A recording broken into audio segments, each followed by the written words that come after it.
Hello বন্ধুরা, কেমন আছো সবাই? আশা করছি সবাই খুব ভালো আছো। তো আমি চলে গেছিলাম কালকে দাস অ্যাকোরিয়ামে। তো খুবই গরম লাগছিলো, মুখের অবস্থা দেখে বুঝতেই পারছো, এই কারণে একটু ঘামটা মুছে নিলাম।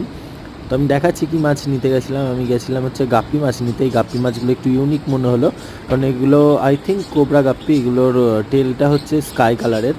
তো আমি ওই দাদাকে বলছিলাম যে আমাকে ধরে দিতে। তো দাদাটা ধরে দিচ্ছিলো, রাজুদা নাম দাদাটার।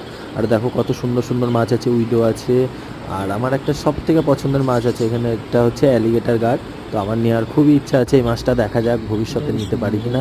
আর আমি দাদাটাকে দেখিয়ে দিচ্ছিলাম যে কোন মাছটা ধরতে হবে, কারণ এর মধ্যে অনেক বড় বড় টেলওয়ালা মাছও আছে। তো তোমরা দেখতে পাচ্ছ দাদাটা ধরে দিচ্ছে আমাকে মাছগুলো, আমি যেটা যেটা বলছি। আর সাথে এই গাছের ডালটা নিয়ে নিয়েছিলাম অ্যাকোরিয়ামে দেওয়ার জন্য। এটা হচ্ছে পোড়ামাটির, আর এই মাছ কটাকে আমি প্যাক করিয়ে নিয়েছিলাম। ঠিক আছে বন্ধুরা, সবাই ভালো থেকো, সুস্থ থেকো, দেখা হচ্ছে পরে অন্য কোনো ভিডিওতে। টাটা।